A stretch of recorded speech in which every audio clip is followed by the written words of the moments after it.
Ladies and gentlemen, please note this meeting is being audio live streamed and recorded on the Council's website in accordance with the Council's live streaming of Open Council meetings policy. The recording will be archived and made available on Council's website after the meeting. While care is taken to maintain your privacy while in attendance at the Council meeting, please note that your presence in the Council chambers and/or your voice may be live streamed and recorded, including any statement made during public question time or consideration of planning matters. All speakers ought to refrain from making any defamatory comments or releasing personal information of another individual without their prior consent.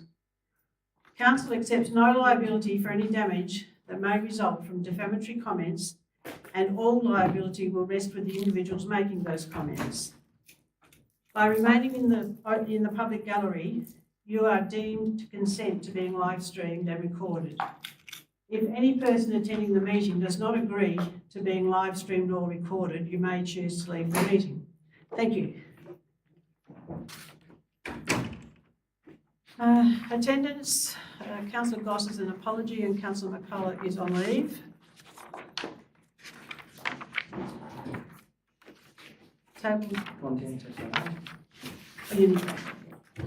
Table of contents is as is. Acknowledgement of country. We acknowledge and pay our respects to the Tasmanian Aboriginal community as of traditional and original owners and continuing custodians of this land on which we gather today. and acknowledge elders past, present and emerging. So I welcome you all to our meeting, and I'm just going to read out the Mayor's message, which is in our annual report. In 2023-24, the Council progressed projects of varying sizes across the municipal area, including the recent completion of the Longford Memorial Hall. The Memorial Hall has been extended and refurbished to provide additional space and improved facilities for the community. It is already proving to be a popular venue for events, with the recent Illuminate program, which saw the participation and collaboration between all the schools across the Northern Midlands. Additionally, Longford's Victoria Square, the Village Green and barbecue area have been upgraded, offering enhanced amenities for outdoor gatherings and events. These include a successful celebration of cultural diversity with the Community Pacific Festival in April, showcasing our Pacific Island and Timor-Leste seasonal workers in a fun afternoon, and the inaugural Scots Day Oot event, which saw pipe bands marching throughout the Village Green in February 2024. In line with the Council's strategy to make our amenities more accessible to people of all abilities, the entrances to the Cressy Hall and the Longford Library have been renovated for convenient access for all community members, including those with mobility challenges. The public toilets at Pioneer Park in Evandale have been upgraded to meet modern standards. These improvements include accessible toilets and more robust facilities to cater to the needs of the many park visitors. The Evoca Museum and Information Centre has been partially renovated to improve functionality and appeal for the volunteers and visitors. The renovations offer a better experience for visitors and the volunteers who promote local heritage to ensure that this remains a prime tourist attraction in the Heritage Highway region. In other infrastructure programs, the Northern Midlands Council has successfully executed its annual footpath program for 23-24, ensuring safer pedestrian pathways throughout the municipality. The curb and verge in Falmouth Street, Avoca, from Arthur to Grey Streets have been replaced and sealed. In Perth, a new traffic calming measure has been implemented on Seacombe Street, with the installation of speed humps and signage to reduce vehicle speeds, ensuring a safer environment for pedestrians and residents. Council continues to improve the stormwater and drainage systems to mitigate flooding risks and improve water management and build resilience. Council is committed to continuing its work in upgrading roads and related infrastructure to improve road safety and durability, thereby ensuring a smoother and safer drive for motorists. With bridge replacements at Liffey Road, Jones Road and Blackwood Creek Road now complete, the new bridges have been designed to enhance safety and reliability for motorists, ensuring better connectivity and access for the surrounding areas.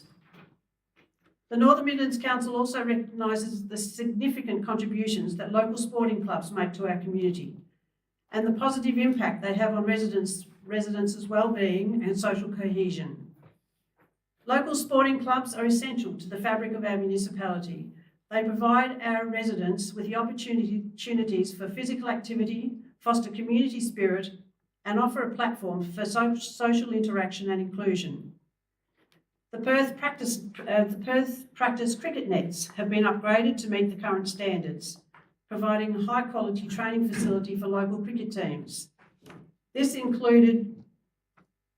upgrade includes the installation of new netting and improved surface conditions to ensure safe and effective training environment.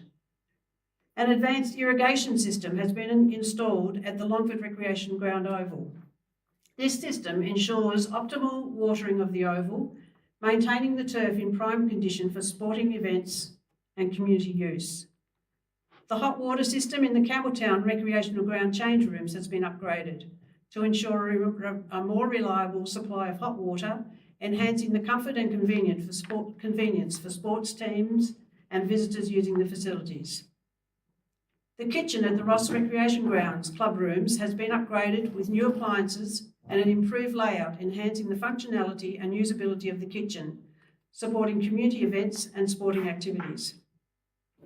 The playground at the Train Park in Perth has undergone significant upgrades. New play equipment has been installed and existing structures have been refurbished to provide a safe, fun and inclusive space for children and families. Moving beyond the infrastructure programs, community feedback is now incorporated into the draft strategies for Council's consideration. Our consultations during the year included the proposed Campbelltown Tourist Park and the draft weed management strategy. Council officers have developed a series of strategies to further support the Council's strategic plan 2021 to 2027, to create a sense of purpose and define the direction in which Council may travel and establishes realistic strategic outcomes that are in line with the Council's vision and mission. The first 5 local community strategies are an arts and culture strategy, communication and engagement strategy, economic development strategy, health and wellbeing strategy, and a youth strategy. This year has also been a remarkable one for Council, marked by the numerous successful events and strong community engagement. A highlight has been the welcoming of new Australian citizens through our citizenship ceremonies, fostering inclusivity and the sense of belonging within community. Key events included the official opening of the Longford Road Safety Park, an important initiative promoting road safety awareness. We hosted the Australia Labour Mobility Community event, celebrating our diverse workforce and strengthening ties with international communities, with a visit from the Honourable Consul for Timor-Leste, Dr. Nitin Verma, and welcoming the Vanuatu High Commissioner at the Cressy Town Hall. Additionally, the Scottsdale band event brought more cultural vibrancy and entertainment to our region, while the Cressy District High School Inspiring Futures Charter signing demonstrated our commitment to supporting and inspiring local youth. Our annual Australia Day celebrations were once again a standout, bringing the community together to recognise our outstanding citizens and volunteers, as well as our shared values and national pride. And I'd also like to include here there's just a few of the very numerous events that we have happening every single year. We've got the Penny Farthing Championships, the Glover Art Prize, the Veranda Music Festival, Longford Blooms, Rose Festival, Jazz Festival, and last year we had the Australian Jazz Convention. At both of our major shows at Longford and Campbelltown, Motorama, Ross has its running festival, we've got the Trout Expo at Cressy, the annual truck run, cycling events, the light horse troop and pony club events, and state veterans cricket events, among many, many more. These events have not only enriched our community, but have also strengthened our council's relationship with residents and stakeholders, highlighting our ongoing commitment to engagement, celebration and collaboration. Council has made significant progress through the year, and I'd like to thank our management and staff for their ongoing dedication in achieving such great outcomes while continuing to support our communities. I'd also like to take this opportunity to acknowledge and thank my fellow councillors for their commitment and ongoing support throughout the past year, enabling the Northern Midlands to continue to be a leader in growth and development. Thank you.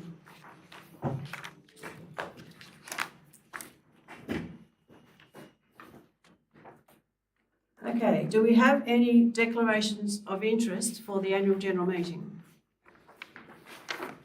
No, I'll move on. The confirmation of the minutes from the annual general meeting from the 11th of December 2023. Councillor Adams and Councillor Archer. All those in favour? Aye. Against? Carried. There's a section here for public submissions around the annual report. No submissions were received. Yeah, I'd like to move that we actually resolve to accept the annual report. Can I have a seconder, please? Councillor Andrews, do you wish to speak to it? Yes, I would. Thank you, Mayor. Look, in resolving to accept this report, I actually think this annual report is a bit of a document of celebration and acknowledgement of council's success, and particularly our staff. And I think our valued staff need to be showcased in this document. So it's showcasing the achievement, the ongoing plans, And despite the negativity being promoted by a few in our community actually has a lot to be really proud of regarding our council's achievements. And this document is the document that outlines that every single year. So this is our report card for you to judge us on. Okay? And the fact that we didn't receive any submissions relating to the annual report, I think tells me that the community is largely satisfied with what with and endorsing what they have read in this report. So I think they're endorsing what council has done. So just to put a bit of context around it, the annual report to the community, it concludes the annual corporate planning, the reporting cycle of council. So as council, we have a duty to report this annually on how we've performed for our community. So it's our report card, as I said, and it gives council the opportunity to formally inform the community of the achievements of council over the past year and how the monies that we've raised by rates, charges, fees and from grants, how we've spent that money on your behalf. So it's a pretty important document to us. And just as a bit of a snippet, in the annual report, it actually says that we are in a very strong financial position. And it says things like with assets including property, infrastructure, plant and equipment of some $390 million and a balanced long-term operating budget with cash to cover our commitments. So we are doing pretty well in that space. And just another couple of other snippets. Revenue for the 23-24 financial year was $30.2 million against our expenditure of 23.4. And that resulted in an operating surplus of 6.8 million. And most of that surplus is committed to specific capital projects that are already underway. So we are doing our due diligence here and we're working really, really well. The Mayor outlined a whole host of projects and donations that council give out, capital works, and there is a lot going on in our communities and a lot that we should be being proud of. So if you haven't read this document, this small little document, I urge you to have a look at it because this tells you what we've been doing. So once again, I'd really like to thank the community for endorsing this annual report and particularly for the hard work of our staff. They do an amazing job every single day for us, and I don't know whether they get enough thanks sometimes. So I just wanted to acknowledge that. They are, the soul of our community and our council, and we can't thank you enough. So, yeah, I just wanted to highlight some of those things from our annual report. And as I said, it happens every year, so a bit of light reading for everyone at the end of every year to see what we've done on your behalf. So. Thank you, Councillor Lambert. I'll put that recommendation. Does anyone else wish to speak to it? I'll put the recommendation. All those in favour? Aye. Against? Carried. Now we have some questions on notice. Do I actually need to read them out? Yes, right. We have a question on notice from Mr. Jason Horton about expenditure from Devon Hills.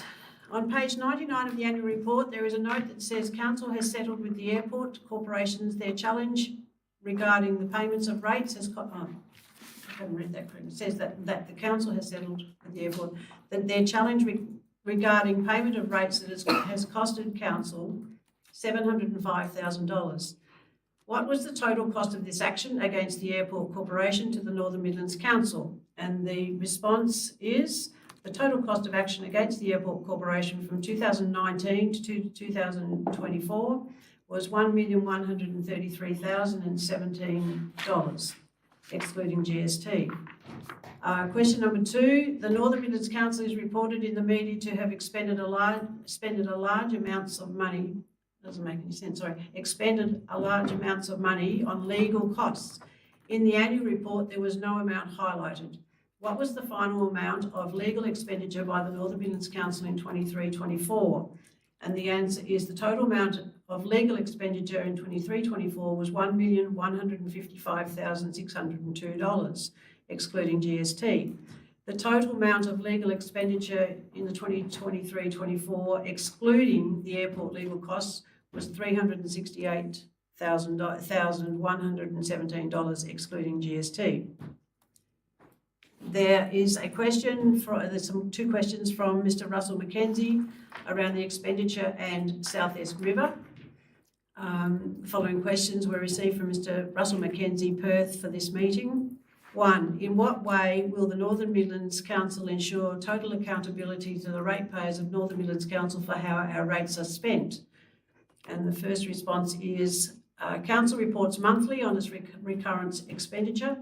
Council accounts are audited annually by the Auditor General with internal reviews undertaken. The annual financial statements are then included in the annual report.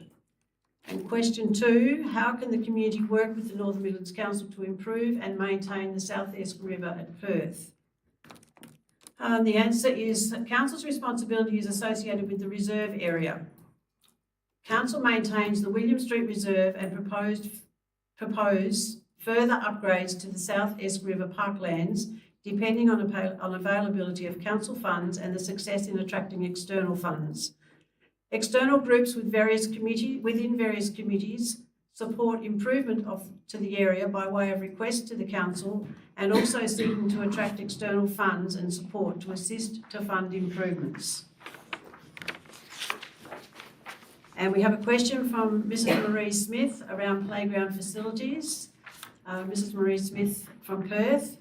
It was stated in the Northern Courier that the council intend to construct a playground at Napoleon Street, Perth, which will be a great benefit to the community and greatly appreciated.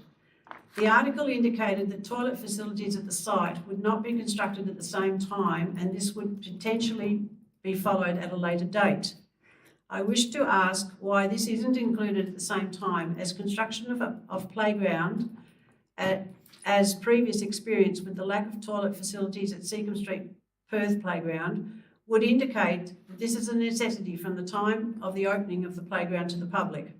Surely this is a health and wellbeing requirement for a public facility which is not in close proximity to other public toilets.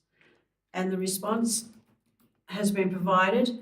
Due to budget constraints, the park will be constructed in stages so that it can be used by the public. Construction is estimated to cost $700,000. Council was successful in receiving part of the grant funding it applied for to the value of $127,695. At its July meeting, Council endorsed $300,000 towards the new park and consideration for the remainder to be budgeted in the 2025-26 municipal budget. Construction will progress over 2 financial years, pending Council's approval in the 25-26 municipal budget. Now we have some questions without notice. A person seeking to ask a question must firstly identify himself or herself by stating their name and the town they reside in. If more than one person wants to ask a question, I'll just ask you however. Yeah. And the questions must be directed to the Mayor and we'll direct them to whoever needs to answer. A person is entitled to ask no more than 2 questions on a specific subject, and the person has a maximum of 3 minutes. So we have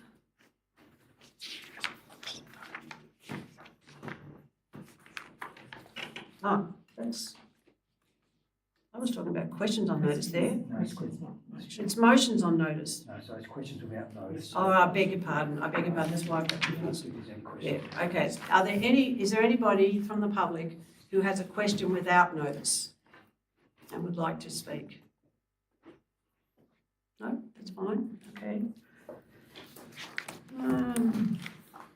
Now, motions on notice, and only electors in the municipal area are entitled to vote at an annual general meeting. A motion at the annual general meeting is passed by a majority of votes taken by a show of hands or by any other means of ascertaining the vote the council determines. A motion passed at the annual general meeting is to be considered at the next meeting of the council. So now there are some motions on notice. The following motion has been received from Mr. Ralph McGee. It's about the President and Sue Field Train Park Project Officer on behalf of the Perth Lions Club. And it's about the Perth Train Park. I'll just read out the officers' recommendation first, that council officers prepare a report to be presented at the next council meeting on the following motion of notice.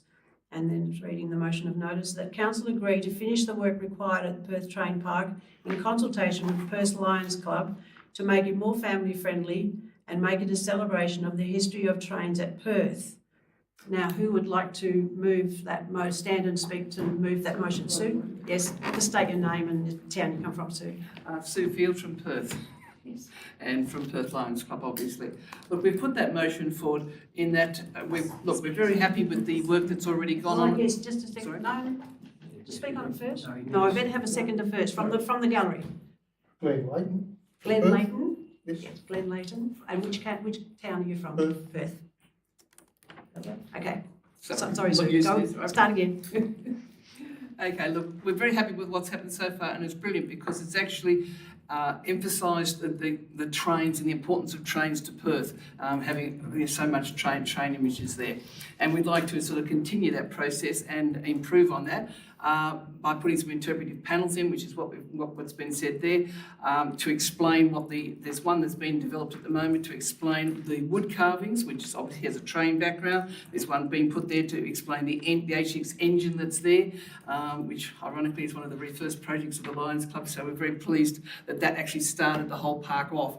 And the new train climbing equipment that's there and the little one for the little children. It's all about trains. So because it's not a big park like a lot of the other kids' parks, we're trying to make it so that it has a different emphasis and a different look about it, that the children can play there, but there's also going to be things for the adults to read and to have a look at and understand and learn about how important trains have been to Perth. So we're very keen to continue on the process that we're on, and we're very pleased that more barbecue equipment has been put in, but in putting that in, we lost the table that was in that shelter, and we would really like a couple of covered shelters so that people can cook inside the barbecue area and then eat outside in another area away so that other people can take over and use the barbecues. So we're really after just improving the area, and there's plenty of space down there, looking around to put a couple of covered barbecue areas in, just to make it more family friendly down there. We would like it, the fence to be put down the side of the little Mulgrave Street also, just to make it safer so children when they're down there don't run straight out on the street, because it's just a fence to just say, just stop here for the little ones. So they're the things we're looking for, is to continue the hard work that's been going on down there and to really sort of, get this whole history going, because Perth needs the history, and the history is sitting right there in front of us in the train park. So that's what we're after. Thank you very much, Sue. Does anyone else wish to speak for or against? Okay, now all our Northern Midlands electors on the electoral roll, they can all vote. That includes the councillors. So for a show of hands for that motion, I need to count everybody now.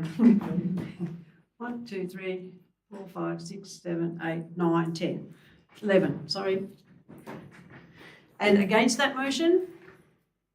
None, motion's passed. And that report will come to the next meeting.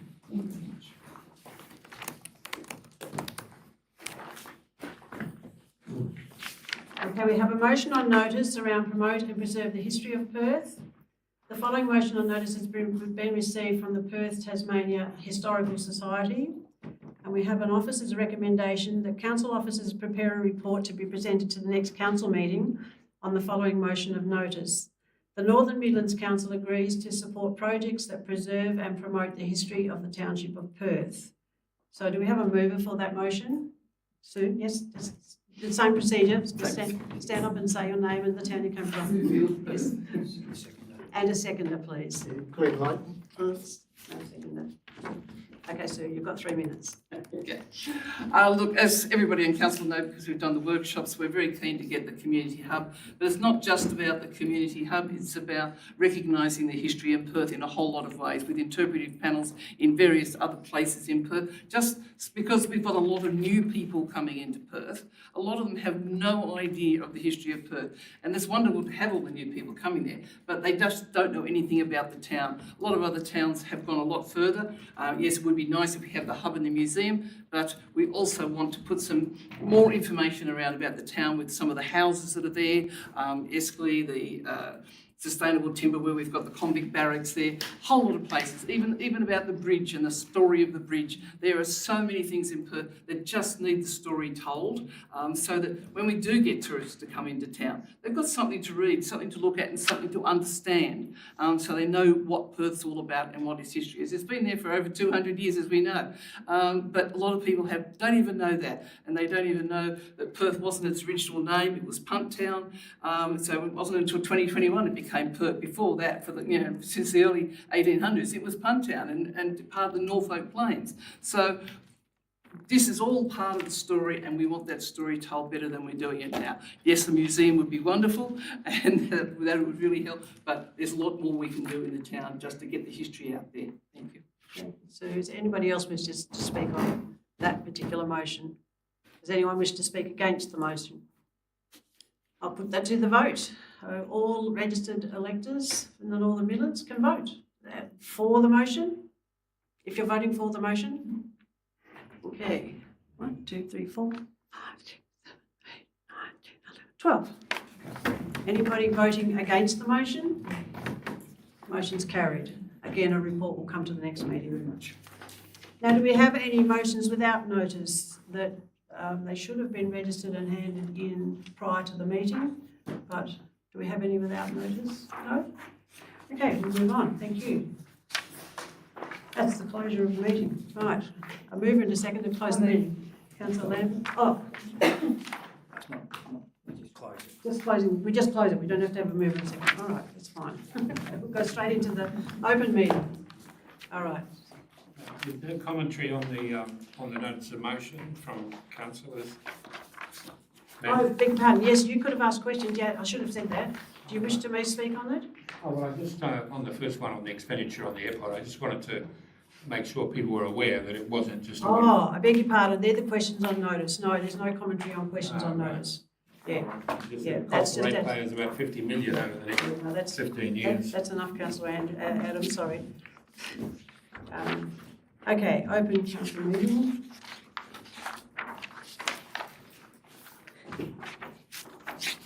And the time is 5:30, exactly. Welcome to our open council meeting, the 9th of December 2024. Attendance is as prior meeting. Table of contents is as is.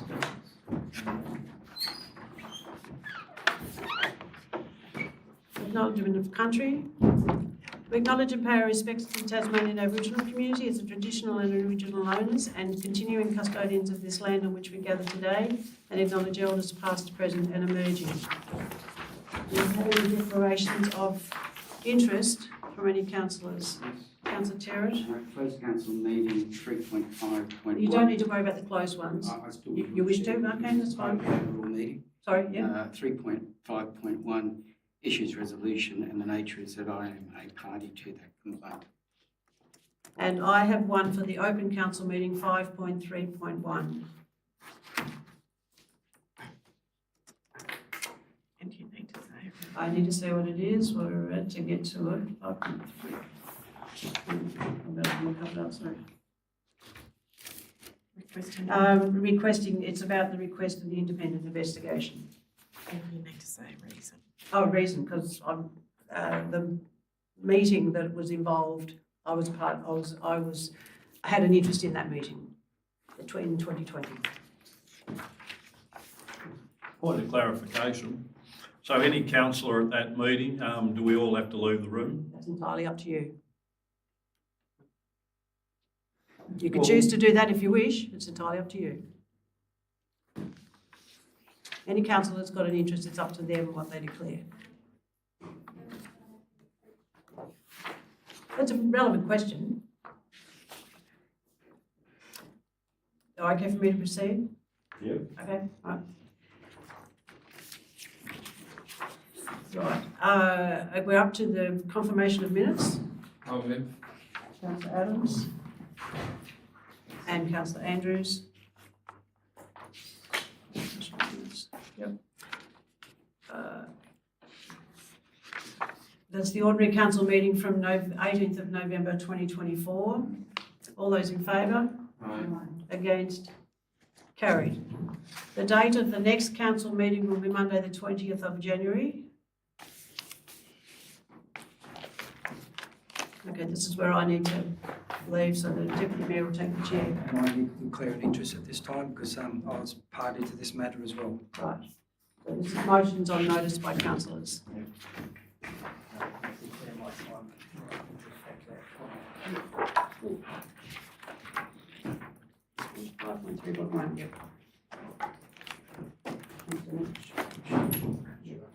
Right.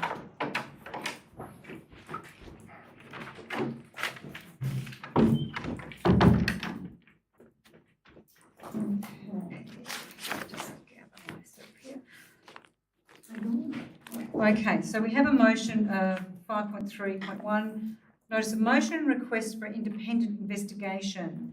And the notice has come from Councillor Terrett, has requested the below notice of motion be included on the agenda, which is that the council write to the Director of Local Government seeking a full independent investigation into the Northern Midlands Council under section 339EA of the Local Government Act 1993 into the misuse of council finances for private purposes and the destruction of council records in relation to the council meeting 26th of October 2020.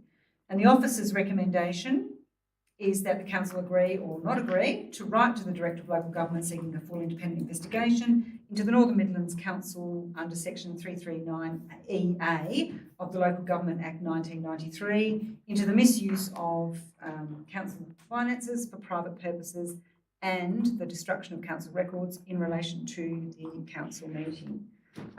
Councillor Terrett, you wish to move? I move as per my motion on notice. Excuse me, is that to agree or to not agree? Neither of those, it has to write. Oh, okay. As per As per the motion, your original motion. Do I have a seconder for that? Councillor Brooks, thank you. Would you like to? Yes. On the 18th of November 2024, AJ Marshall of the Supreme Court of Tasmania brought down his reasons for a judgment into a matter that council provided funds to finance a defamation case. This was widely available to the public. The judgment found that the resolution at the special closed council meeting on 26th of October 2020 was invalid and an unlawful resolution made without authority. From that time until July 2024, council provided funds for the case, contrary to the Local Government Act. Despite me raising a concern in February 2023 about the legitimacy of this payment, the offences continued. AJ Marshall went on to state, as a mayor of a council and the third respondent, as an employee of high standing in the local government authority, should have known better. They should have understood that the payment out of the council funds for private purposes of councillors and council staff is illegal and arguably corrupt conduct. In accordance with our fraud and corruption policy, which we also ratifying later in this meeting, this council has a zero tolerance to fraud and corruption.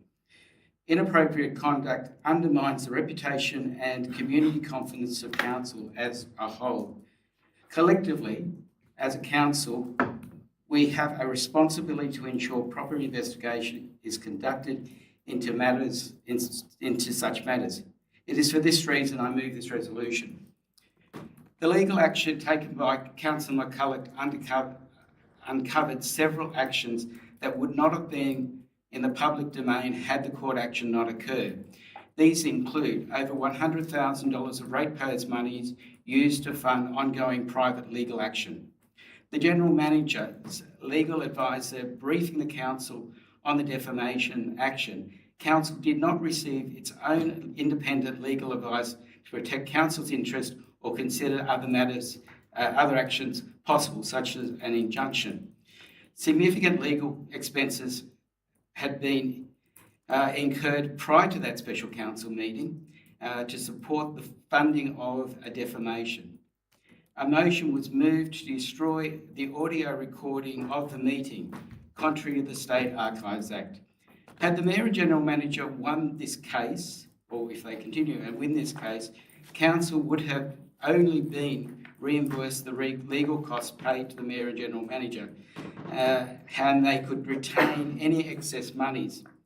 Given the severity of the judgment of the Supreme Court of Tasmania, the breaches of the Local Government Act, and the ongoing police investigation, which I have been advised that is currently underway, Council must now be transparent and accountable to our actions.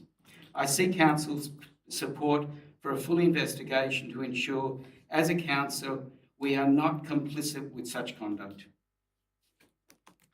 Thank you, Councillor Terrett. Councillor Brooks, did you want to make comment? No? Does anybody else wish to make any comments before I put the motion? I will vote against this motion. I believe that Councillor Adams, yes. the legal advice that should have come from our legal counsels and should have advised council that this wasn't possible. If your legal counsels can't look at the Act and know whether you can go into the Act and utilise the Act, it's a pretty poor effort, and we're making some consideration to changing those things later in our meetings today. I think this is about trying to position oneself, some people, for their future and what their future directions are. And I don't believe that we need to go down this path. The judgment has been made, the judgment has been put out there, and as far as I know, the council is complying with the recommendations of what we've been asked to do by the judgment, and that's what we should do, and that's where it should be ending. Thank you, Councillor Adams. Councillor Brooks? We did sit in the chamber and have legal advice on this matter. Several councillors chose to ignore that advice. So I don't think you can sit here and say that the legal advice that we received was incorrect. It was very correct. There were some councillors that ignored it.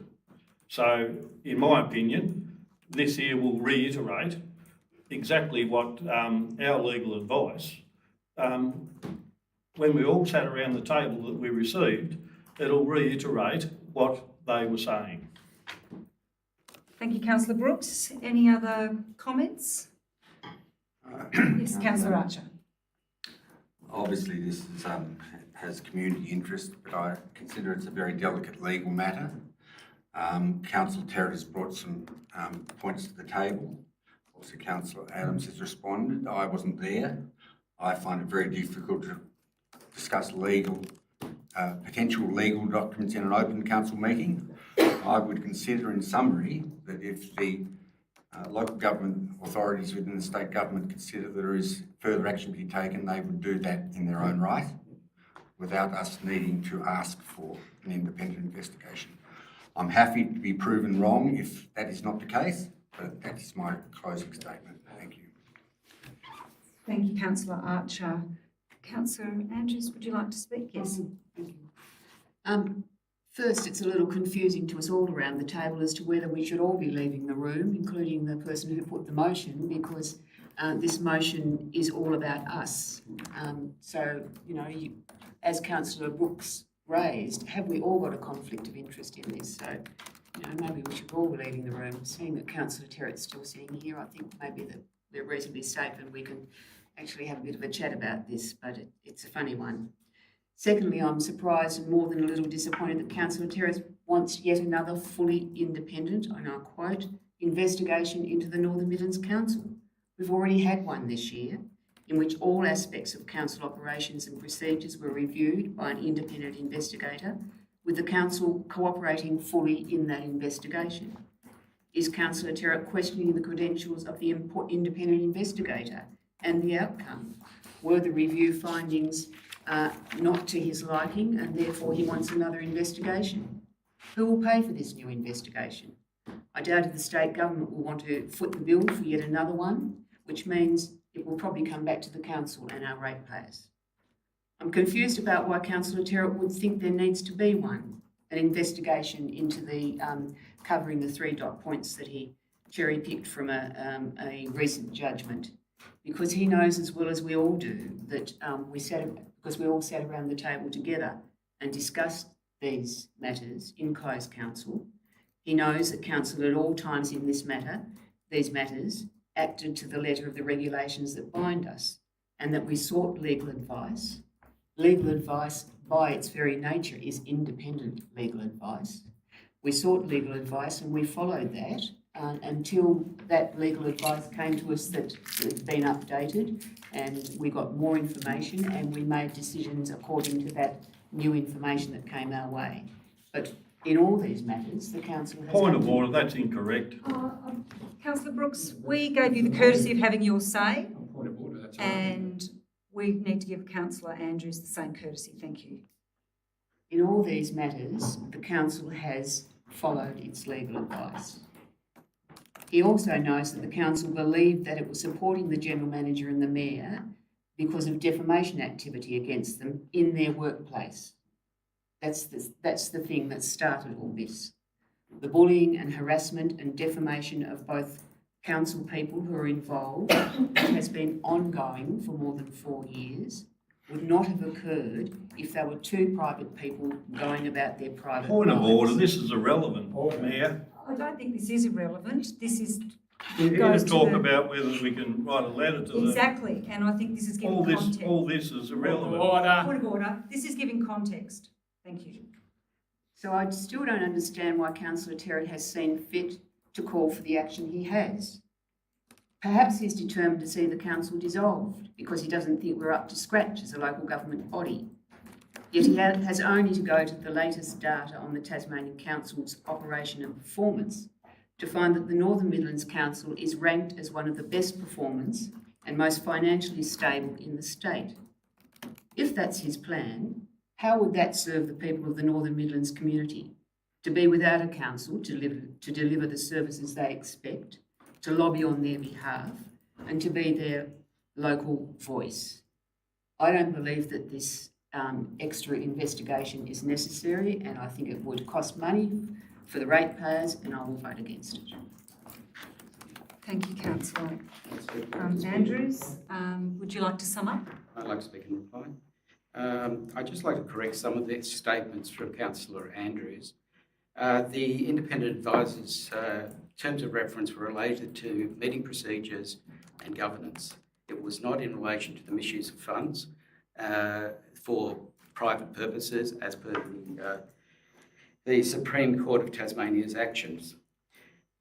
In moving this motion, I am also following our fraud and corruption policy, which is a zero tolerance. What, by inference, saying that we don't have a zero tolerance if this motion is not passed. It would not be appropriate for our council to review at this particular matter. And as a council, we have a responsibility to address some of those serious concerns of a well-respected justice of the Supreme Court. We need to make collective decisions, and even in our policy it asks us for making a collective decision in relation to fraud and corruption. I'm not going to bring in what Councillor Adams has said. I don't do this for my liking. I do this for the community, and the community demands that these type of concerns are addressed. It is for this council to address some of these concerns. And the statement by AJ Marshall is of serious concerns. And this council, by not voting for this motion, it shows a complicity to wrongdoing or potentially wrongdoing. Point of order. Point of order. I'm not copying this from this bloke. Thank you, Councillor Adams. I'd ask you to sum up quickly. Telling me dishonest. No, let's quickly move on. So my concern, we must continue to investigate this and have the appropriate authority, which is the Office of Local Government. If they feel that the matter should be referred to the Integrity Commission, then it should. And if any councillor or members of the public believe that this should also be referred, I would suggest that they speak to them. I have been told today that a petition has now commenced into this and this concerns. This was told to me secondhand. I seek the councils to vote in support of this motion because we cannot tolerate any type of smell of fraud and corruption in this country. Thank you, Councillor Terrett. I will now put the motion. All those in favour? Aye. Against? No. Looks like the motion is lost. Can I just have a show of hands for? Thank you. It was Councillor Terrett and Councillor Brooks. And everyone else.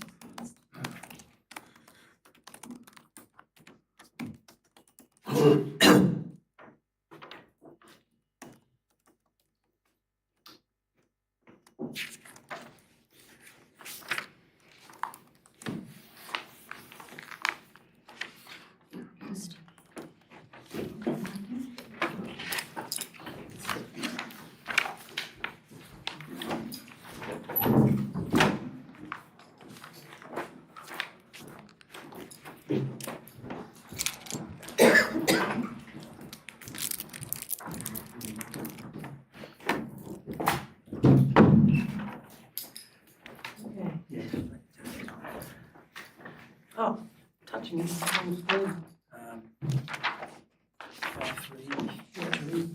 532. A notice of motion, Wellington Street, Longford. Officers' recommendation is that council officers prepare a report for consideration by council at a future council meeting exploring the possibility of funding and the time frame of road repairs to Wellington Street, Longford by the state government, as well as the council budget consideration for undertaking of concurrent works. And Councillor Adams, this is your motion. Would you to move it and speak to it? Yeah. Well, we need a seconder though too. Yeah. Councillor Adams is moving and Councillor Andrews is seconding. Thank you very much. Well, it's a bit self-explanatory. There's some background there to put together.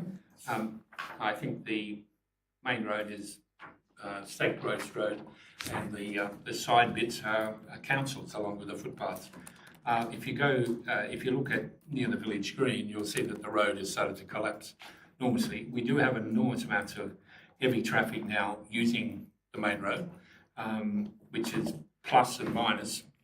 Certainly minuses the amount of traffic, and also, what happens to your roads.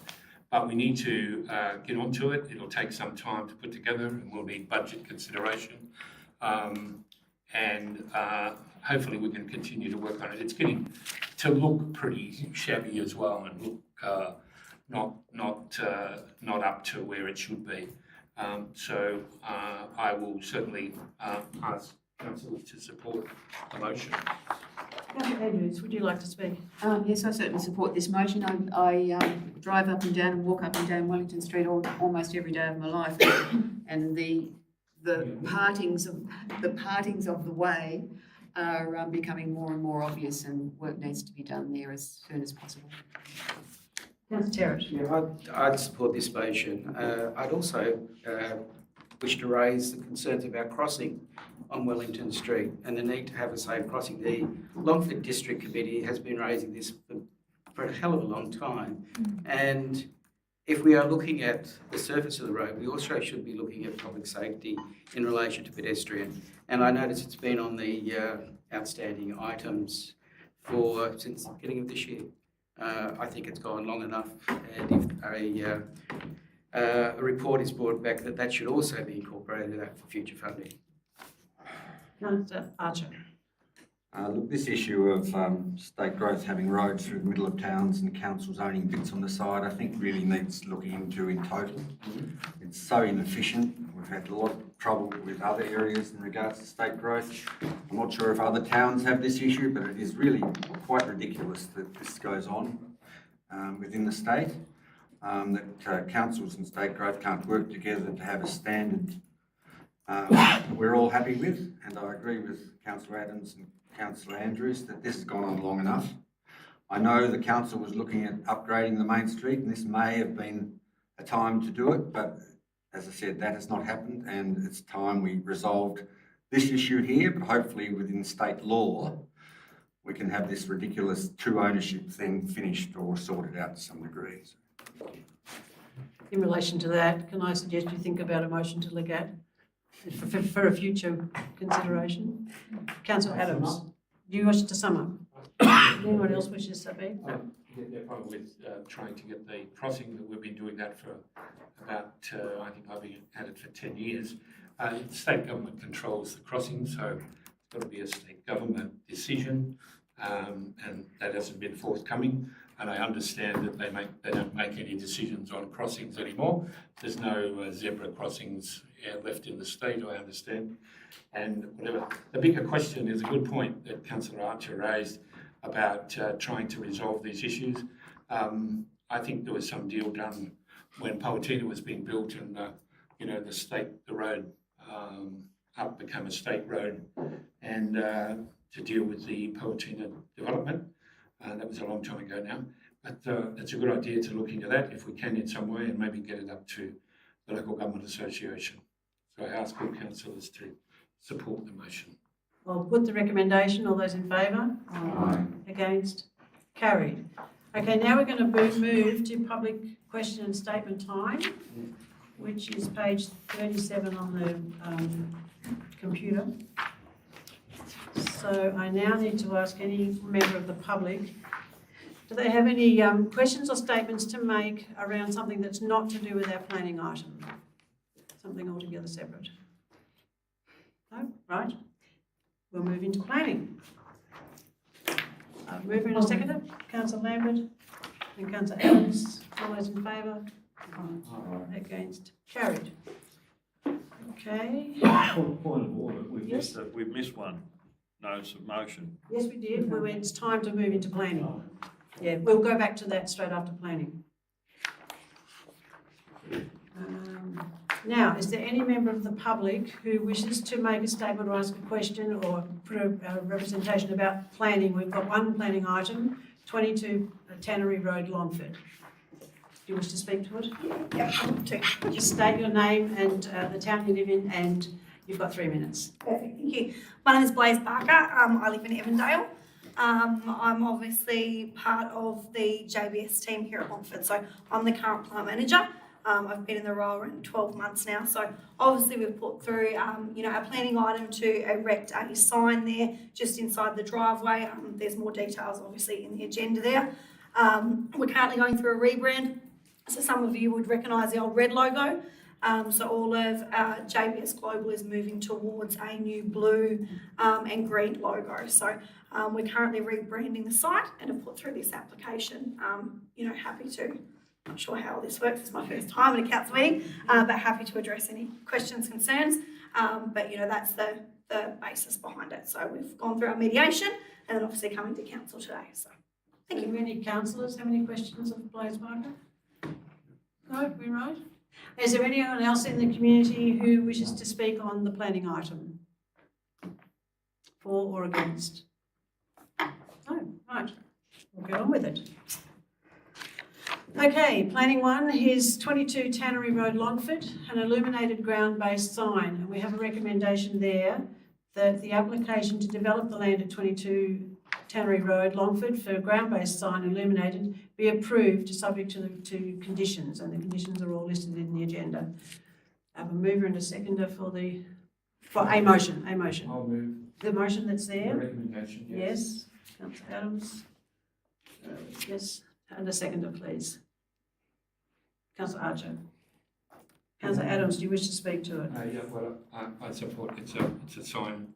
The other sign will be removed, I understand. It's already there, and this is an update, and it's like a rebranding, as we've just been told by the company. And I understand that the lighting meets the standard, that it won't be. I should have asked you, what you say. Sorry, the lighting won't be going out into a great arch or anything. Yeah, that's right. If I can. Yes, absolutely. Yeah, internally illuminated, just the Yeah, lettering right. and the logo. Yeah. Okay. Thanks very much. Yeah. Councillor Archer, do you wish to speak to it? Yes, look, I've noticed the representative's concerns in regards to this, but this is a significant company in our community, has been here a long time, employs a lot of people. It's a rebranding, as has been stated. I'm also concerned, obviously, with the power of the lighting, but as long as it's up to standard, I've got no objection. This is the entrance to Longford. We've had a lot of discussion about it, but it is a commercial zone, and we have other applications and we have other signs within that zone. So I cannot go against this on planning reasons, so I'll support the motion. Any further comments from anybody? No? Okay, I'll put the recommendation. All those in favour? Against? Carried. Thank you. And that being the only, we'll move out of planning. Only planning item. I move into second to move out of planning. Councillor Lambert and Councillor Adams. All those in favour? Against? Carried. Okay, now we go back to where we were. 5.33. Sorry. 0.3. Yes. 5.3.3. Yes. I just have to go down a little bit. Oh, too many things here. That one we've done. Okay. A notice on motion, just correct me if I'm in the wrong place.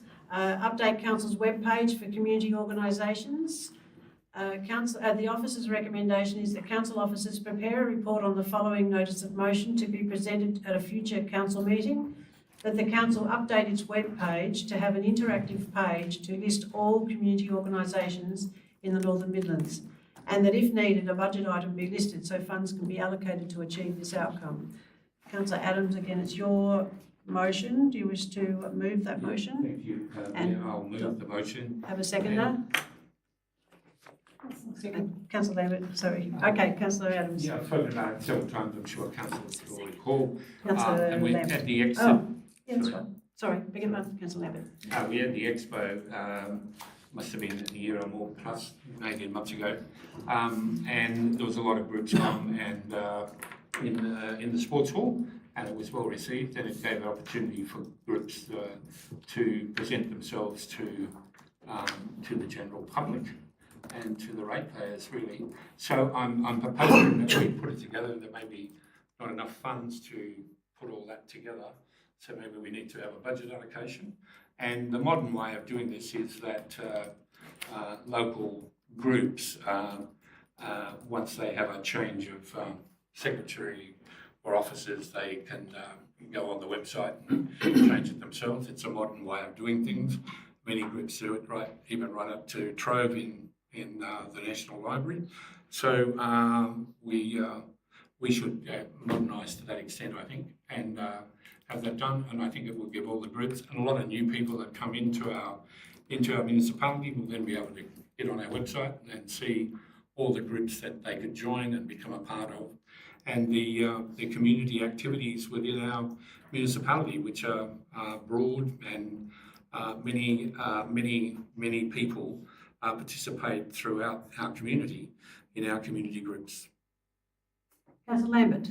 Oh, look, I endorse the comments of Councillor Adams. I absolutely support this. I think it's another way that council can show that they are promoting and looking after and helping our community organisations. Sometimes new people in the community find it difficult to know where to go when they're looking for a particular organisation. This will be a great starting point for that. So I absolutely think it's a great idea. Yep, I think we obviously will need a budget item for it. And we will also need to be, I think, the overseer to make sure that information stays up to date and current, and that it doesn't fall behind and become out of date information. So we really need to be careful with that. But I think it's a fabulous idea to have a one-stop information gathering where you can go and find that information. That's really good. So yeah, support it. Yeah, I echo the sentiments already spoken. One of the things that new people and people who retire and start looking for, what can I volunteer for? And this is an excellent tool to assist people to the variety of things within the Northern Midlands that they could volunteer for.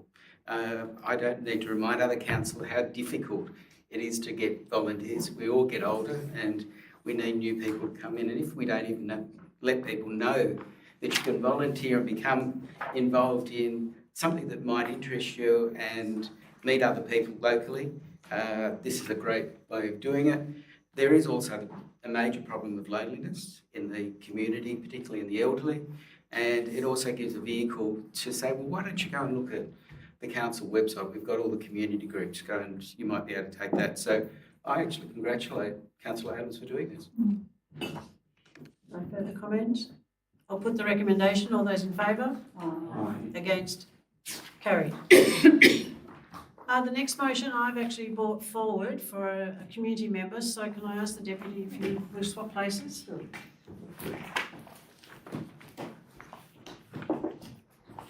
All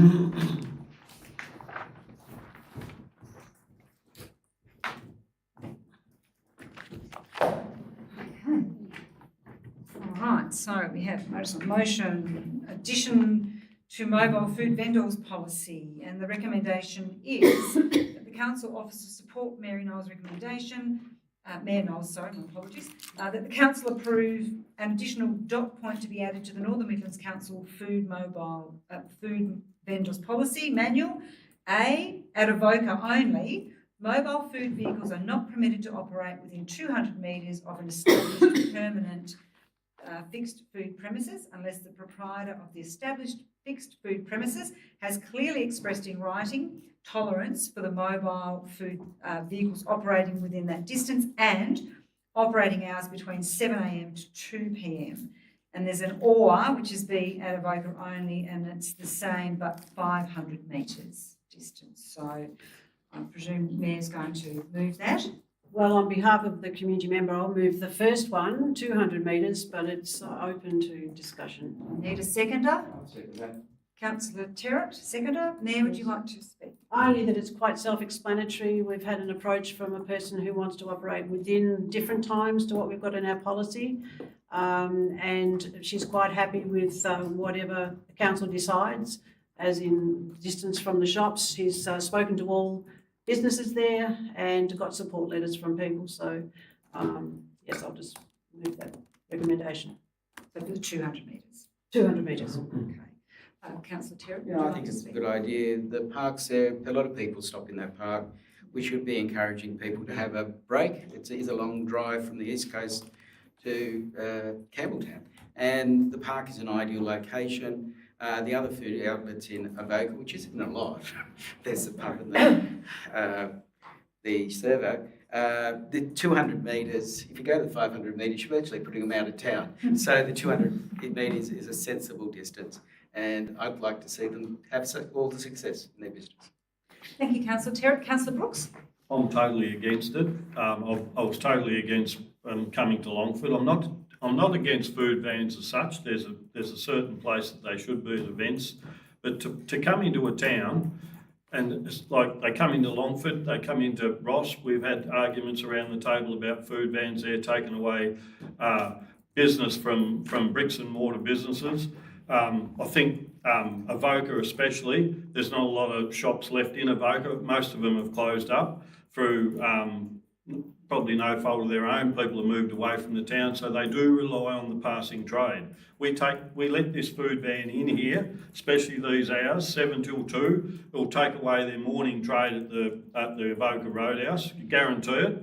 And I think the Avoca Roadhouse is actually for sale at the moment. So, it's one of them things. One of these, this food van decides to go, the shop will close up because he's just lost his morning trade and his lunchtime trade from 7 till 2. What's next? We're going to have another food van coming in here asking to change the hours at Longford, Perth, Evandale, wherever. I think we need to stand hard and fast on it. We've got a really good food van policy. We shouldn't be altering it just for one town because we're setting a precedent. I support the local bricks and mortar businesses 100%. And I will not sit back and watch a blow-in come in and take away all their trade. I'm sorry. Thank you, Councillor Brooks. Any other? Yes, Councillor Andrews. I think in this instance it's slightly different. I hear what Councillor Brooks says, but I think in this instance it's slightly different. This person is not a blow-in, they're a local, and they have letters of support from all the businesses currently open on Avoca, welcoming them and saying thanks for attempting to provide some variety, and it will only help our own businesses. It will be another reason for people to stop in Avoca. So I support this motion. Thank you, Councillor Andrews. Any? I can say, Councillor the Adams. other shops around Avoca. There was other coffee shops and there were several over the years, but Avoca's probably lost a bit of population and over the years as well. But variety is very important, and competition policy is always looming there, trying to lock up for just one business or something, you're going to run into difficulties. And, you know, as Councillor Andrews has said, you know, it's got support from the other businesses. This is not someone that's just blowing in. So the people have choice, and that's where the world is in today, is choice. So, yeah, I'll support 500 metres. I say it's a fair way away. 200. Yeah, 200 is fine, but 500 was also put up. Councillor Archer. Thank you, Councillor Adams. Yes, I agree with just about everything people said, and I agree especially with Councillor Brooks that even though the local businesses support it at this stage, you think of the future of any of these towns with their bricks and mortar building, often heritage buildings. There's just no incentive for anybody to invest in these buildings if we can have food vans coming in and taking away a significant amount of trade. Operating hours 7 a.m. till 2 p.m, well, that's basically, yes, as Councillor Brooks says, that's a significant amount of trade. I basically will vote against this because I do support people investing money when they start a business in the buildings in that town, because otherwise the towns will completely die. So I just can't support it. Thank you, Councillor Archer. I might just ask a quick question of the responsible officer before I get the Mayor to sum up. If this gets passed tonight at 200 metres, and it says Avoca only, what might be some of the unintended consequences of this in terms of moving forward for other communities? Because they may want to come back. They may come and ask council the similar question. So it could be opening the floodgates. Well, it could, but again, it's up to the council to determine each on its own merits. And also, as this individual did, though, they went to the business there, asked the question, and as I also agree with what Councillor Archer has suggested, you know, that there may be buildings in there that are empty. But again, the individual's done the right thing, asked the question, sought advice from the businesses, they support it. Mayor, would you like to I'll just sum up quickly. Yes, it is a local lady. She has approached the businesses. The Roadhouse was quite happy with what she was proposing. She's far enough away from the Roadhouse to not be a super, inconvenience for the Roadhouse. The hotel is hoping to open again in the future, and they were totally supportive as well. It just offers a little bit more variety. Yes, okay. Point of clarification. Yes. Can I just confirm that is the Roadhouse up for sale? Not as far as I know, no. It is. So we're not sure if that's. I don't know. So. Okay. Well, We'll leave it at that then. It is relevant. Because if the Roadhouse is supporting it, they got the business for sale. It is relevant. We don't know that. Well, that's the question I Thank you. asked. Point of order. We don't have confirmation on It that. is relevant. We will leave it to the Right. councillors to make their own decision about this motion. So I'm going to put the motion now. All those in favour? Aye. Against? Aye. Aye. Sorry, who was against? Councillor Brooks, Councillor Archer and myself.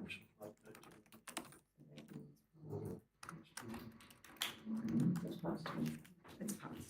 Yes.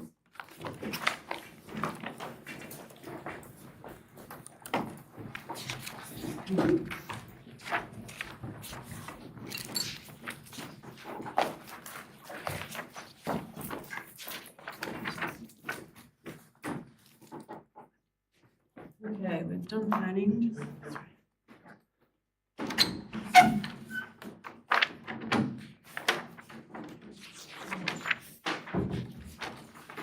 Council committees, the confirmation of the minutes of the council committees, Councillor Adams, Councillor Lambert. All those in favour? Aye. Against?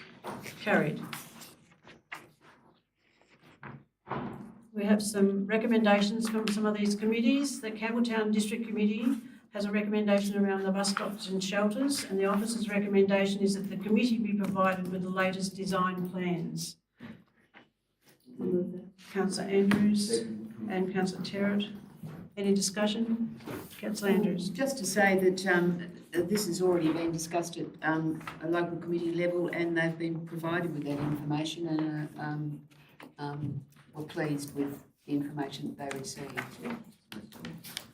And thanks to council staff for keeping the committee advised. That's always a good thing.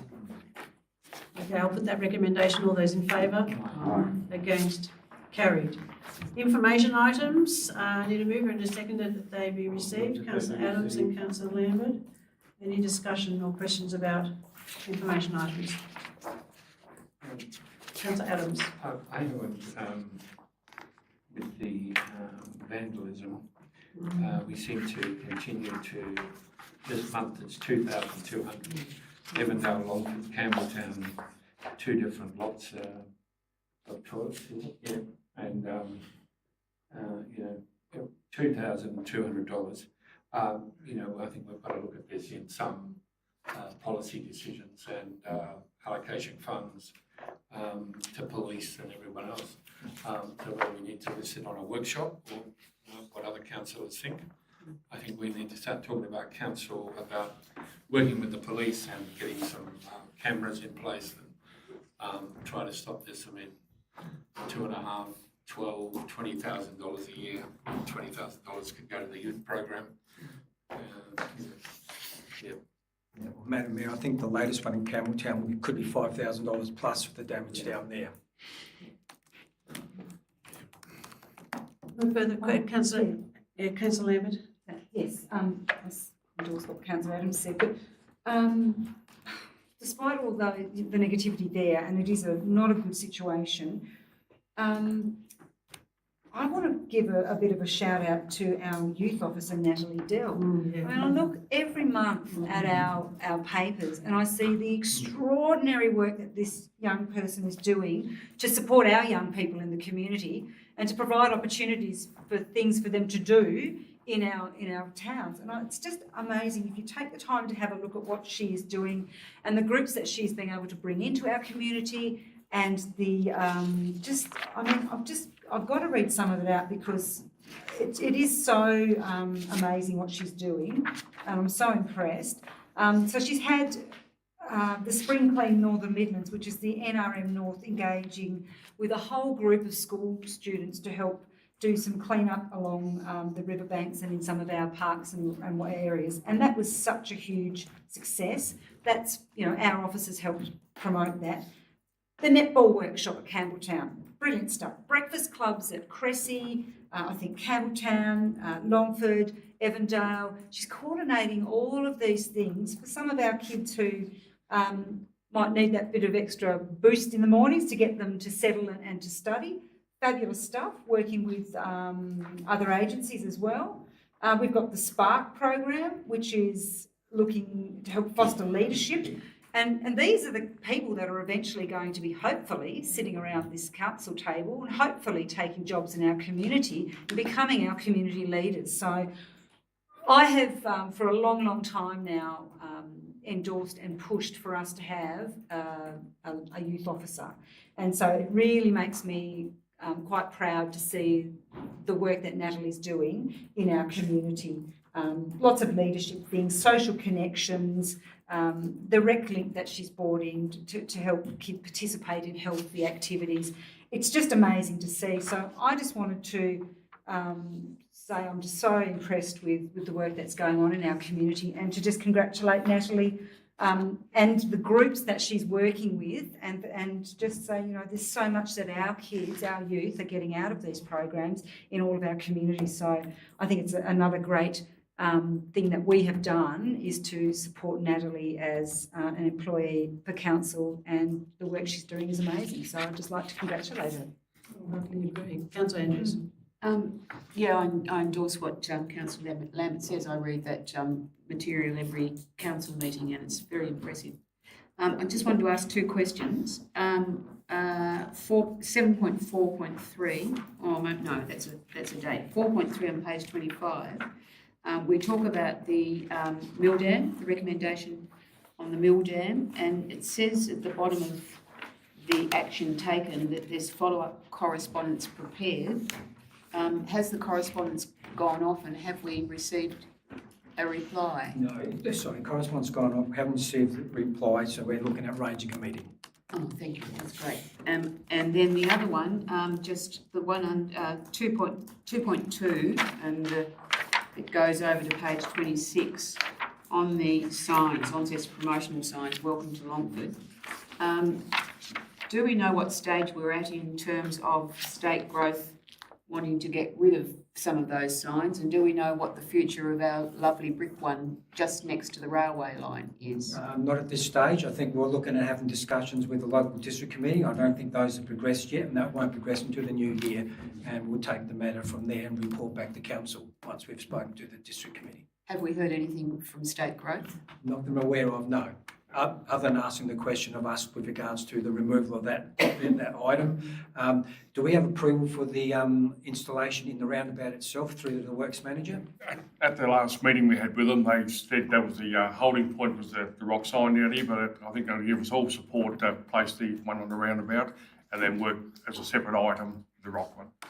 So is state growth suggesting that they want the one next to the railway line gone? Correct. And what's our response to that? Nothing at this stage. We've gone back and they want independent, someone to do a risk assessment on that and go back to them for us to take the risk for it. Safety argument against it?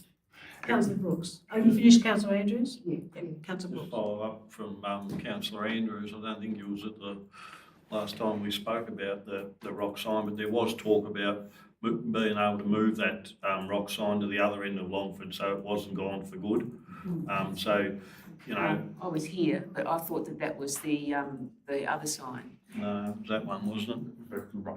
Yeah, sorry, what that committee. So it'll go to the local district committee first. Sorry, just clarification. There are 3 signs there. My understanding was that we were happy and have said to state growth that we're quite happy to move the other 2, and one of those was my understanding was one of those ones was going to Woolmore's Lane. I don't think that we've discussed the future of the brick one next to the railway line. Works manager. Yeah, that's correct. We have one moving out to Woolworths. That was one of the tourism signs. That's already been moved. I think it's at a workshop. The discussion come up about moving that sign. It hadn't got any further than that. It was only at a workshop. We did discuss it. Yeah. The other end. Councillor Terrett. Just a question to yourself and the general manager. We constantly have a problem with state growth and the things being delayed because of state growth. We have a new minister for state growth. Have you been able to get an appointment to see him? I was one of the first ones on the phone when he first got the job, and we have discussed several matters. We haven't had a formal meeting yet, and that'll be happening pretty soon, I think. Yeah. Nothing more on information items? Okay, I'll put the recommendation. All those in favour? Aye. Against? Carried. Okay, now we go to the Development Service, 13.1, Development Services Monthly Report.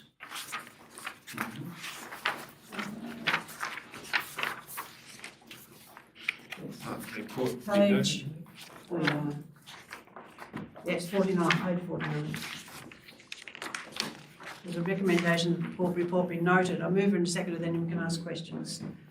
Councillor Adams and Councillor Andrews. Now, any questions or comments? No, I'll put the recommendation. All those in favour? Aye. Against? Carried. The next one, 13.2, is policy updates, recreational vehicles, development and management of facilities. And the recommendation is that council endorse the updates to the recreational vehicles, development and management of facilities policy. So does someone want to? Well, Madam, I'll just remind council, there's one correction there with regards to the free dump stations. There is one at Cressy, so the amendment should include that with the addition of the dump point at Cressy. And what do we call that, Cressy Recreation Ground? Yes. Can I just I read have a that? mover and seconder before we start. Councillor Adams and Councillor Andrews. Okay, Councillor Adams. Well, yeah, there was one issue, I'll deal with it in a minute, but, yeah, no, this is just updating, a policy update, so it's just, there's a few bits on it, and we're updating our things, like we've got one at Cressy now, which is great. I had a look at it the other day, and, yeah, the parking area for, you know, for the campers and the put in quite good. I've just, the recreational vehicles, we use that term recreational vehicles. Is that the term that's used statewide? A caravan is a A recreational? caravan and a camper van, yes. Yes, recreational vehicles. Okay. Yes. Okay, thanks, Molly. Councillor Andrews, did you wish to speak to him? Sorry.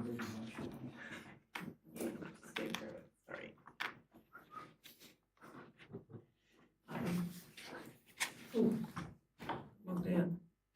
Right.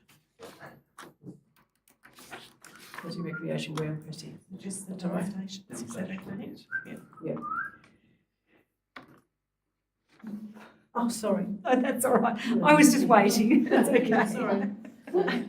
Councillor I Lambert. had a helper, thank you. Yes, yes. I just have a question about honeysuckle banks, actually. I know that that will be popped into the policy when it's been created. Have we got any updates on when that work might start? I'd have to go back to the works manager on that. Still getting tenders back in for the supply of the concrete panels. They're all in. I've just got to turn around, make a decision, then go from there, then award the contract.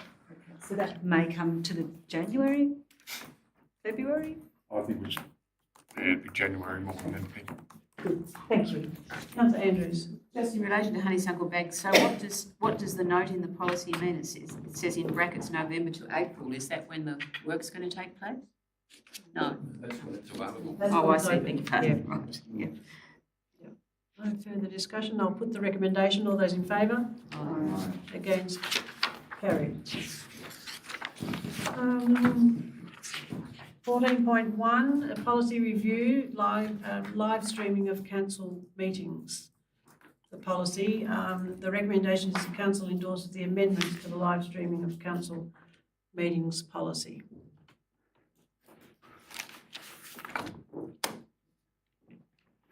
I need a mover and a seconder. I'll move. Councillor Adams, Get going. Councillor Andrews. Councillor Adams, do you wish to speak to it? No, I'd like an officer to give me a bit of somebody to give me a bit of it's just an update, I think. Just an update, but we've brought back in there where the mayor is actually to provide some advice at the beginning of the meeting to remind them of the responsibilities. You would have been aware that that was removed, but with legal advice being sought on the possible changes and to ensure that the visitors to the meeting are aware of their responsibilities, or particularly with regards to if you actually make a comment, you could be held liable for it. That's inappropriate. The mayor will return to actually providing that advice at the beginning of the meeting. Okay. Councillor Andrews first, please. Yeah, I think that this is good. The update gives fuller information for people, so it's very understandable what the position is. So I think it's good. Councillor Archer.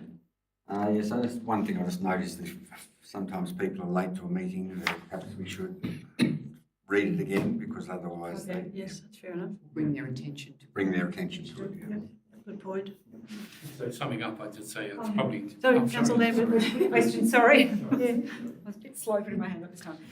I'd just like some comment from the officer regarding moving to visual live streaming, which was the original motion that was put forward. And when I understand there's some comments in the paper, but I'm just wondering where we're at with that. We're at bringing that back to council through the next budget consideration, because it was a budgetary consideration, so it definitely is listed will be listed for consideration through the next budget. That's good, thank you. Councillor Adams, do you want to sum up? I have everybody supports the motion. Okay, I'll put the recommendation. All those in favour? Aye. Against? Carried. 15.1, the monthly financial report, the financial statement.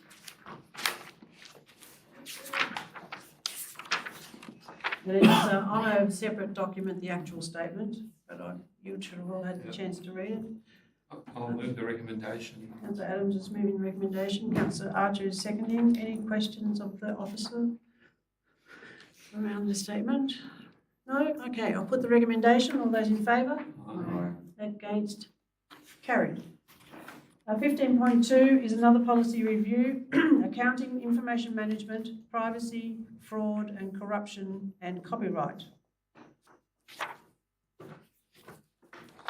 What number is that? That's number 15.2 and it should be page 65. Yeah, right. And I need a mover and a seconder. The recommendation is, hang on, the council endorse minor amendments to the following policies: the accounting, information management, privacy, fraud and corruption, and copyright policies. And I have a mover and a seconder, please. Councillor Rich Archer and Councillor Andrews. Councillor Archer, do you wish to speak to it? I just have one question there in regards to our decreased share in Taswater. Is that for any reason? No, it's purely just worked out on the assets, on their asset base, so. So our percentage, ownership has dropped. Obviously, I'd just like to say that this is an area I think we need to look into this year is in regards to the blue-green algae effect of Taswater. I've just mentioned that. So can, Takes it all over.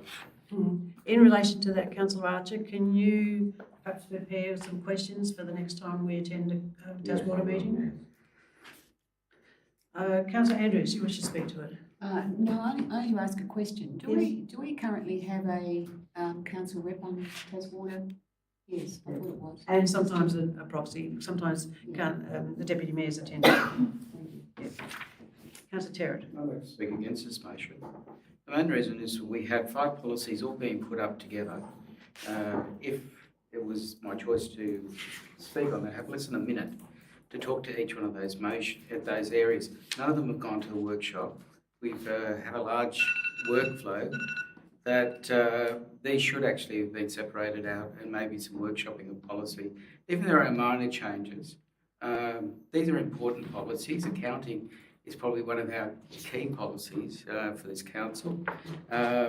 Privacy, it's already been a matter of the Ombudsman's Office. Information technology, we had an excellent consultant's report into information technology. The fraud and corruption policy hasn't changed much, but things have moved on. There's also now federal laws in relation to corruption and whether they're consistent with current both state and federal laws and copyright. There were some changes that have occurred in the copyright area, which I didn't see there. And but I think in future, if we can have that separated and even just refer to, in a short session to our workshops before they come to council. We get the papers on a Wednesday afternoon. We have very little time to go through all these policies and do all the necessary research for all these ones. And I just feel it's been rushed through. Thank you. Madam Mayor, I think on occasions when I know elected members are concerned if they feel that something hasn't had the adequate consideration, they move themselves to actually for the item to go to a workshop. So that opportunity also does exist. Any further comments? I just say Adams. it's just a couple of number changes, what I can see in this document, these changes. I mean, it's changing the threshold on 5,000 to 3,000 to 5,000. And also the Water Corporation, as Councillor Archer mentioned, which, it's very minor stuff. Thank you. Councillor Archer, you want to sum up? Yes, I'd just like to say that the review's been done. I think we're all entitled to give our views in regards to what needs changing. I just feel that if we have a workshop on every issue, we'll be spending hours and hours. If any councillors are not happy with anything done, well, please report it, and I'm sure the council will reassess. So at this stage, I congratulate people on the review, and I'm sure these are ongoing issues, and every year we'll chop and change a bit. So. Thank you. I'll put the recommendation. All those in favour? Aye. Against? Councillor Terrett's against. The motion's carried. Works report, Main Street, Cressy footpaths and curb works. The recommendation is that council redirect the funds allocated in the 2024-25 budget from the replacement of existing curb and footpath in Main Street, Cressy, from the intersection with Spencer's Lane to number 83 Main Street, Cressy, to the construction of a new stormwater main from the corner of Charles and Church Street to number 71 Main Street, Cressy. Do you wish to speak to that, Works Manager? All I can add to, when we started to do the design for the curb works in the main street, we found that we couldn't actually get the water out of the town. It's always held water outside the police station forever. When it started working out the levels, it means the curb is actually would have to drop 300 mil from where it is now, which couldn't work. So there's no stormwater in the area, so we've got to bring the stormwater to the job.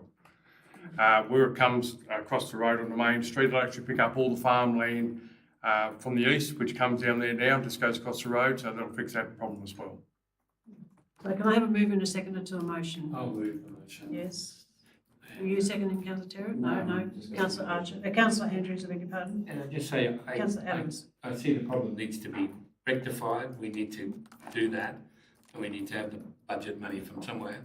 I hope that we go back to the in the following year to do the footpaths that we are not doing this year. Councillor Andrews. I would ask that question. Is that the plan? You know, we do this year and then we go back to where we were starting from. Yeah, for 25, 26, put in the budget. Any further discussion? I'll put the recommendation. All those in favour? Aye. Against? Carried. 6.2, Northern Midlands Weed Management Strategy 2024 to 2029. And there's a recommendation there that Council endorse the Northern Midlands Weed Management Strategy Plan 2024 to 2029, prepared for the Council by RM Consulting Group Proprietary Limited. And number 2, include in the 2025-26 budget deliberations on the allocation of a budget to commence the implementation of the strategy. Councillor Terrett, you're moving it? Yes. Second. And Councillor Andrews is seconding. Councillor Terrett. Speaking, I'm so pleased to see this updated. Weeds are one of those things that they're not very sexy, and in fact, they're probably the least sexiest things but in an agricultural and rural area, we need to control weeds generally and really put some effort into this. Our backbone is our rural communities, and that is always under threat by weeds, both by vegetation. I also have concern for feral cats as well, but that's outside of this issue. It's also, I'm pleased to see that there is a strategy. I would like, hopefully, to see that we could maybe have a weeds officer one day again, and even if it's a regional weeds officer. My preference is that the state government pay for that, and we maybe should seek to as a future resolution to LGAT, that given the importance of the agricultural sector in Tasmania, that should be a part of state funding for weeds officer right across the state. Maybe not at every council, but certainly regional weeds officer. And that may be something that we can discuss in a separate session. But weeds, we need to do something, and I think I'm so pleased to see this has been brought forward. And there was excellent community consultation right in Longford and Campbelltown, and it was good to see the rural sector actually giving a good input into that. I need to note, Councillor Terrett, this council has actually put that motion forward twice already. Yeah. Well, we can do it again. No, it's not going to hurt. Councillor Andrews, do you wish to say anything? Yes, I'm really pleased to see this strategy here for passing. It's absolutely necessary in Northern Midlands area. We've lost our 2 traditional agitators who kept Northern Midlands Council up to scratch on weeds, are no longer with us, so we need this in place to make sure that we keep right on top of the weed problem in this municipality, which is huge, with the introduction of new weeds that are causing bother, and so this is great to see. So we've got it down in black and white how we'll do things. Councillor Adams. Yeah, this is a good policy and a good position, and I'm glad we had some discussion on it with the broader community.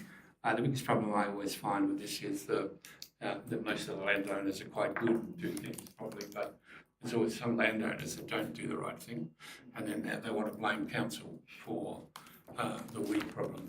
And I think that we've got to be on top of it. We certainly don't want new weeds coming in, and there's always sort of things on. We have large industries based on seed production, which is important, and those seeds are guaranteed to be 98% pure. So it's very important that weeds are not part of it. And so I'm very pleased that we've got this in place. Councillor Lambert. Thank you. Yes, I'm very pleased to see this come to the council table. I too attended one of the sessions and they were very well patronised. There was some great conversations and ideas generated from those workshops. They were really, quite good workshops. So the facilitators did a fantastic job. It was great. It's very pleasing to see that in a rural council area that we are starting to take biosecurity very seriously. We need that weeds officer, but the state government also need to be pulling their weight in this issue. You know, we're one council. We're not all of the councils. The state government needs to start pulling their weight and taking this issue seriously. We're a rural state, so it's very important that they match or go beyond what we can do because they have the capacity to do that. So I hope they're going to be looking at what we're doing and matching and going further. Thank you. Archer. I'd just like to quickly say I think the weed strategy is good, but I think we need to mix it in with the next item, which is the no spray register. I noticed that has been a bit of talk at Ross about some spraying maybe doing damage. I think it's a combination factor between the two. We must be obviously trying to reduce chemicals as much as possible. So I'd like to say that yes, it's good to see the no spray register on your meeting's agenda as well. Okay, I'll put that recommendation. All those in favour? Aye. Against? Carried. So now we go to the policy no spray register policy review. And the recommendation is that council endorse the no spray register policy. You wish to move that? Councillor Archer and Councillor Adams is seconding. Councillor Archer, do you want to speak again to it? Oh yes, as I said, I think basically years ago when there were 4 chemicals, people used to chip out weeds. There's obviously a need for chemicals these days, but we can never be too vigilant about their use. And we talk in there about resistance.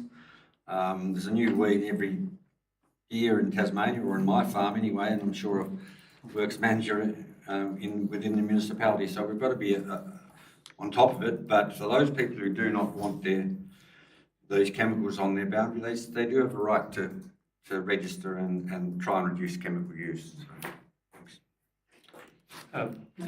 Yeah, as a lad, when you had nothing to do on the farm, my father would give you the hoe and out you'd go to chip weeds and especially thistle, of course. The other one is the no spray register. The bees and beekeepers, very important that people recognise when they spray that if there's beehives or where the bees are travelling is recognised, because that's got a lot to do with good production in processes, and we need to be conscious of that. I'm very pleased that we're getting on top of this. Further, and we do have the weed no spray register, but also so does state growth. So if somebody on a state growth road doesn't want their verge spray, they can request that as well. Okay, I'll put that recommendation. All those in favour? Against? Carried. So now we're time for our closed meeting. So we need to ask the members of the public to go home. Closed, yes.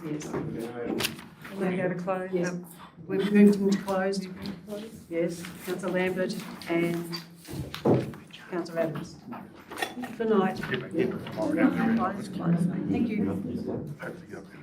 Irrigation in, so it's got salt around. Closed meeting. So the ordinary meeting's finished? Oh, yes, ordinary finished. Oh, sorry. Yes, that's finished. Just has finished. Oh, we're going to try and get to 7 if we can. So then, because we've got to. We're having dinner at 6:30. Yeah. We've got to.